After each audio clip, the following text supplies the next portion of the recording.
Welcome to the Anokhi Uncensored show, folks. I'm thrilled to have Romy Gill, celebrity chef, on the show today. Romy is a force to be reckoned with, staying true to her cultural upbringing and advocating for South Asian cuisine in the UK's mainstream. Her appearances have included and continue to be Ready, Steady, Cook, Steph's Packed Lunch, BBC's The Food Programme, Sunday Times Food, Telegraph Food, and BBC Food. Romy is also a TEDx speaker and has been awarded with the MBE, a member of the Order of the British Empire, for her community work. I'm pleased to announce that she is one of our valued recipients of the Anokhi Advocate List 2021 in commemoration of the 19th anniversary of the Anokhi brand.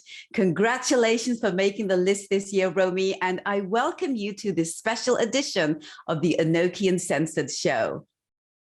Well, thank you for having me. I'm so excited to be able to join you guys and be on the show, and really honored, honestly, to be part of your awards. And I think it's really encouraging for women of color, women of certain age, and younger generation who's coming. You want to be in the hospitality industry. I think it's really important for them to be able to see this and be part of this. Absolutely. So, Romy, I want to begin by asking you, what is your personal advocacy philosophy? Can you share that a little bit? So my motto has always been that I am I'm an immigrant, or, you can say my parents were migrant from Punjab to West Bengal.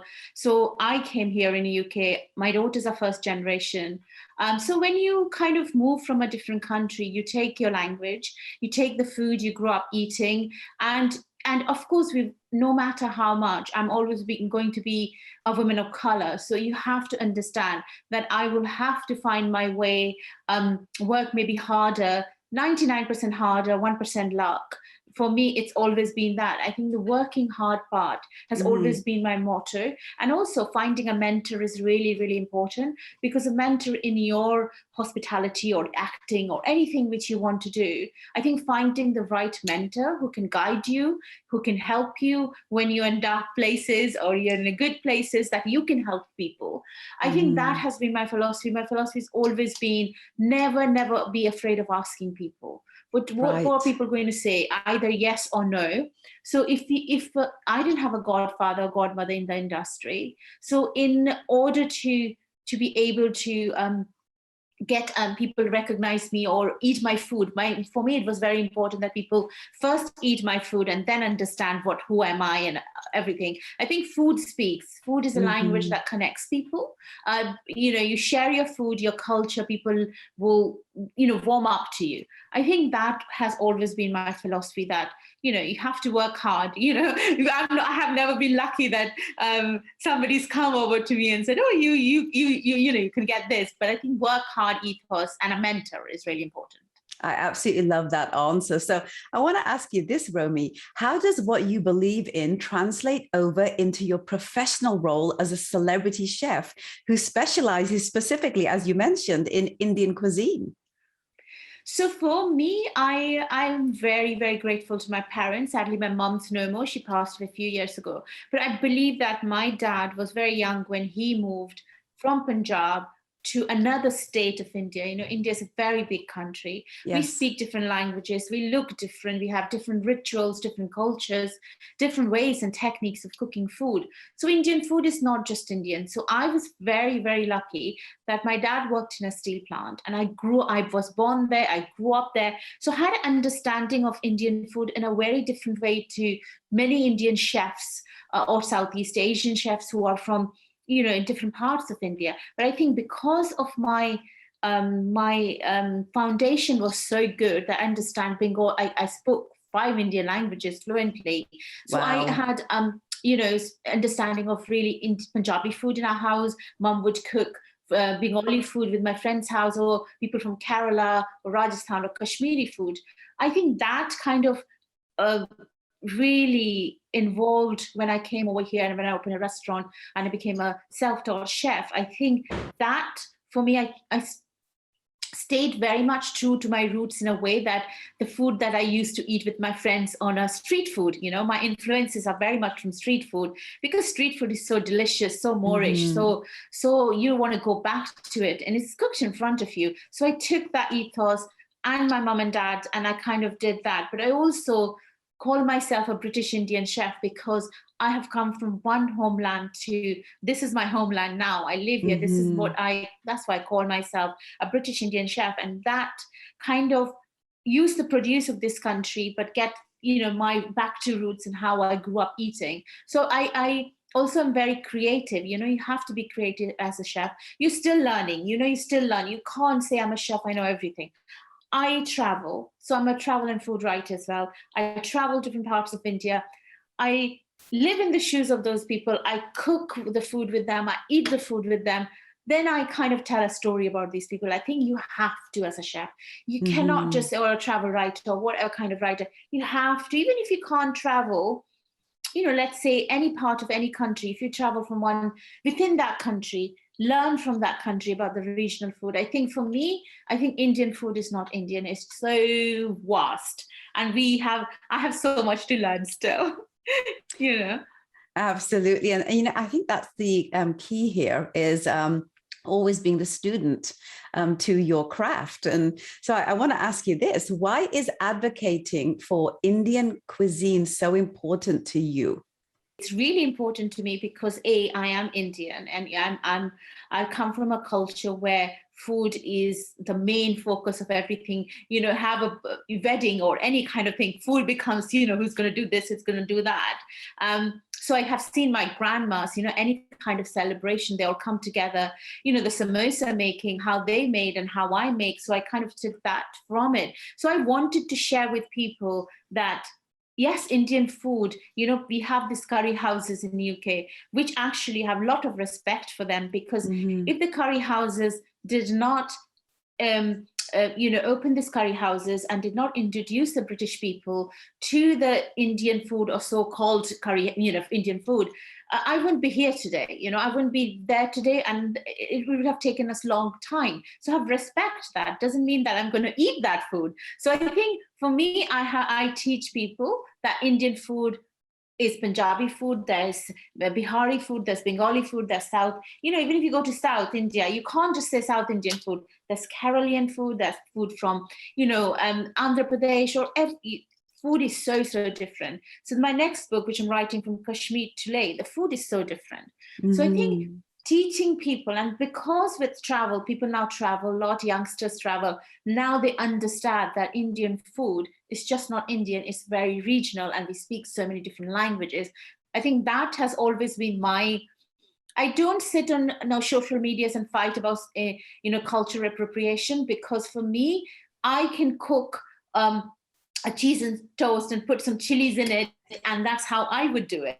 That doesn't mean I'm kind of upsetting somebody. So I think people of any color want to cook our food. My restaurant, I had all people from different cultures cooking Indian food. And if somebody wants to, want to cook Indian food, I always say to people, have the respect of that person, have the respect of that country, and respect the food. So why can't we all cook the food? Food is something to share, to cook.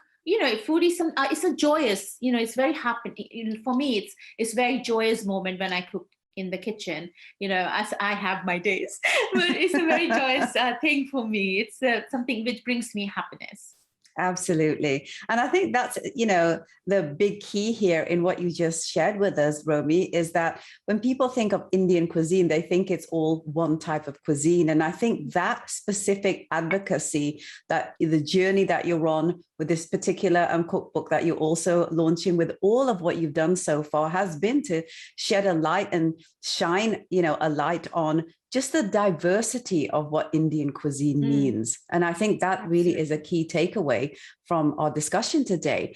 I want to ask you this. What challenges have you had to overcome when voicing your support to getting out the right message for your advocacy in, the diversity of what Indian cuisine is? Like, what have some of those, been for you? I think for me, the challenges firstly was when I wanted to open a restaurant. Hmm. I started my business from my home. I wanted to be around my daughters. But I think the thing I found when opening a restaurant, I was a woman, and then a woman who's never opened a restaurant. Yes, worked in the industry, but never opened and the thirdly was Indian, as a woman of color. So I think Hmm. those factors, big banks didn't give me loan. That was the problem. And then anybody in the right mind would have given up, because the building which I took over it took me 3.5 years to open, because it's a grade 2 listed building. It was very old. We had to change a Wow. fuse. So there were so many things. Eventually, when I opened the restaurant, everybody said, "You are a bloody strong woman." You did. I said I had to do it. In my daughter was 6 months old when I was, doing all these things, carrying her and doing other things. But I think when Wow. you believe in something, you have that journey, your passion, you want to do that. Not only just passion, but also something you believe. You have to believe in yourself. No one else will believe in you if you don't believe in yourself. I think Right. that I had, it was a really, really hard journey for me, because that then, when you're going through all this thing, your relationship with your husband, with your kids, everything kind of falls apart, is falling apart. And because we are very strong, we spoke about it, but I think sometimes the relationships can go in different ways. But Right. I just think that for me, it was very much that I was focused. I wanted to do this. And it eventually, when it happened, then I also sold my gold jewelry, which I had loads of gold jewelry as an Indian person. We always do have, which my Yes. daughters would have never worn. So I sold a lot of that. I rang Hmm. my parents and said, you've given me all this. I want to sell it. He said, that's why we gave you in the time of need, when you want this. So we put Yes. that in. We had, so I think for me, my journey was very, very different to another people. And then opening in a very, very small town. I am not in London. Hmm. So Mm. there were so many things before anybody noticed me, who I was. Everybody thought, this is a mom who's woken up and wants to open a restaurant. So my restaurant was my restaurant. It was, Hmm. I was the head chef. I opened it, nothing to do with my husband. He helped me in the journey. So I think that, Hmm. and then having also not waiting for anybody, like, if some chef has to come from India to help me to do this. I just learned on the way, and I just Right. learned from, even tandoor. All my arm here is still, burnt. You learn all those things in your journey. But then I taught the youngsters, the people who were from this country. I think there were so many of this. And then once I've opened the restaurant, there were none of the journalists, none of the PR, a lot of people who you never heard of me. So I said to my staff, let's take a break for, let's a week. I need to go to Hmm. London. I need to do this pop-up. Carousel have asked me. Actually, honestly, Raj, they changed my life. Carousel, I Right. did a pop-up there, and each journalist, everybody, all the chefs came and supported me, ate my food. That's how they started to know about me. So I Right. think you personally, I always tell my daughters, you have to take a step forward. Hmm. Challenges does come in your life. You go in your dark corners. You have to do it. So I think I faced so many challenges, but I think I proved my worth that I can cook, and I worked 16 hours, Raj. I worked 16 hours for 7 years, and didn't Wow. see my daughters for such a long time, and that's the part where I missed. So I Hmm. think, but I think because I wanted to cook and not just stand there and say, that's it, I've opened it, I be the front of the house. That wasn't me. That was, Hmm. I wanted to be with a chef. I wanted to cook food for the people, and I wanted to teach people that food is so diverse in India, like you said. So I think Hmm. challenges are part of life. Right. You can't be you can't be you if you don't have challenges. Absolutely. And it's what helps us grow into who we're meant to be, right? Absolutely. Romy, why do you personally believe it's so important for people to incorporate a sense of advocacy into their lives on some level? I mean, some people it's a professional scenario, others it's personal, yet others it's spiritual. And sometimes it's kind of a combination of all of these. Can you share your thoughts on that? For me, I think when you are in a profession, of any kind of profession, especially as a woman, I think, you know, for me, it's always been my grandmas and my mom. They all cooked in their life. They didn't get the recognition. Our parents cook all the time. Being a Yes. woman, I mean, I'm cooking in the restaurant. I used to come home and think what my daughters will have. But, my husband, Gundeep, is wonderful. He's very, very good at cooking. But I think as a woman, you come home and you do certain things for your family. And I think it's really important that people, in any kind of sector, it's really important to be able to, there are so many unsung heroes. We need to talk about those unsung heroes. In my culture, as a Punjabi, I think it's always taught selflessness. You have to be kindness. These are really important factors. But at the same time, I think it's really important to recognize anybody in any kind of part of the profession. So for me, I think it's really important to recognize them, to acknowledge them.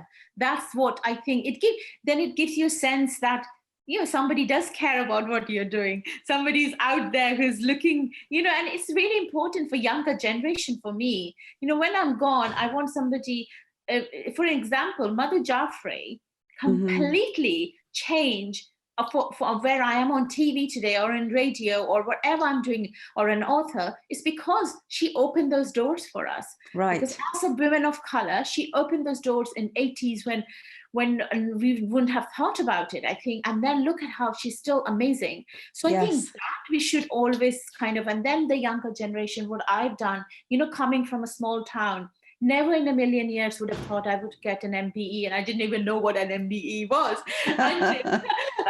And I rang those people, the office, 3 times. That is it for me? Are you sure it's for me? I think recognition on the way is really important, and teaching the younger generation that, yes, there will be downfalls, yes, there will be upliftment, but there will always be somebody to be there for you. But that's why I think it's really important. Absolutely. You recently did a TEDx talk on the theme, the power of choice. Can you share your thoughts around your belief system when it comes to identity? I think power of choice, it was such a brilliant, subject for me when they asked me to do that. I think it was really important because my journey has been so different from anybody's journey, but it's a journey of hope. It's a journey of ups, it's a journey of downs, but it's all mostly up. So I think a power within you, last year with the pandemic, such things happened, which was for good. We raised, I used to raise a lot of money charity way in our restaurant anyway, but at home, we raised over £10,000 for different charities. For me, one of the power of choices were in the pandemic, the women as a domestic violence was, not only women, men, domestic violence was huge in rise. So for me, that was really important as a woman, that kind of going through, what's happening, and people were, if we could help them. I think for my journey, it's been something that I think is really, really important, that when you have a power, when you have a choice, when you have that power, you can then be able to help others. For me, my journey was coming from a small town, coming here, starting from scratch. Raj, you come from a culture which is very different. I came here, I had to make my own friends. I had to make new friends, new people, learning the language. I went to English medium school, but, the way of speaking, the way of, everything is so different. Our cultures are different. So I think I had to start that from scratch. I think that, for me, last year taught me that if I had that power, and in that power, my journey, how could I help somebody? So for me, that was very important, and I've kept to that. And I don't sit on any social medias and say, I've raised this much money or I've done that. For me, it's really important that I focus on what I do. And if I have that power, how can I help others? So for me, that was the talk I wanted to share with, and especially with the women who come with the TED talk. It was a women college, and how women, if you're in college, you don't know what you're going to do when you're doing, you're in school or your college, because in India, we don't have that information like abroad. In Western countries, we have so much scope of other things. But when you are in a rural village or a town, they don't have that much opportunities. So I think for me, giving that talk to these women, encouraging them that yes, education is so important for women, because yes, you can get married and something might on the way can happen to you, but education will always stay and you can work. And no matter, no job is big or small, Right. no matter if we can earn money through different, if you have education, you can earn money. I think that's what I wanted to talk to the women, for me it meant. Absolutely. Like education is power. Education is empowerment, right? Yes. Absolutely. So with all that you've seen and experienced as a South Asian woman carving out your narrative, what advice would you give to everyone watching, listening, and reading this who want to be more proactive in a cause that they believe in, to actually get up and action it, no matter the challenge that comes with it? Because it's always the perceived challenge that stops us from actioning our destiny rather than being a victim to it. What are your thoughts around that? Because challenges are always going to be there in life. It's a part of what we do. How do we speak to people who have some sort of a passion or a belief system in something to actually get up and get it done like you have? I think what I found that there's so much negative inside us as well, rather than looking at people. We always try to blame people, or such and such thing didn't happen, or this happened to me, and if I'm doing well, that person is jealous of me. I think negativity is within us all. And if you can let that negativity get out of your body, believe in yourself. It's very easy to say, because my path was very difficult, very emotional, very difficult, but very satisfied, job as well, because my daughters were so small. So I think for me, it was really important to get out and be surrounded with people who were positive, who were not saying, oh no, you shouldn't do this, you shouldn't do that, you shouldn't, restaurant industry is not for women, and it's so much, going into it, you won't have any social life. I think for me, I surrounded myself around the positive people. I surrounded with people that really uplifted me. I think that's what you need to do. Absolutely. So much that you've shared. I hope it will give, the younger generations some hope. I hope it will, allow people to realize that, at the end of the day, no one's really going to make what you need happen if you're not there every step of the way, just kind of actioning and doing the work, because we get what we put in to life. Yes. I really want to thank you for sharing your perspectives with our global audience today, Romy. And again, congratulations to being one of our valued honorees on the Anokhi advocate list. I really appreciate your insights, your perspectives. You really are a role model for today's and tomorrow's women of color and women who want to just get up and, find a way to do it all. And I feel that you've done that. You're a mother, you're a wife, you are a community leader, and you are really pushing forth your advocacy and your belief in getting Indian cuisine known and experienced and understood in the big wide world. Thank you so much for your time. Thank you. I hope I will come to Canada with my next book tour and we hopefully meet you guys. Oh, definitely. It's going to happen. If you come here, we are meeting. Absolutely. Thank you so much. Thank you too.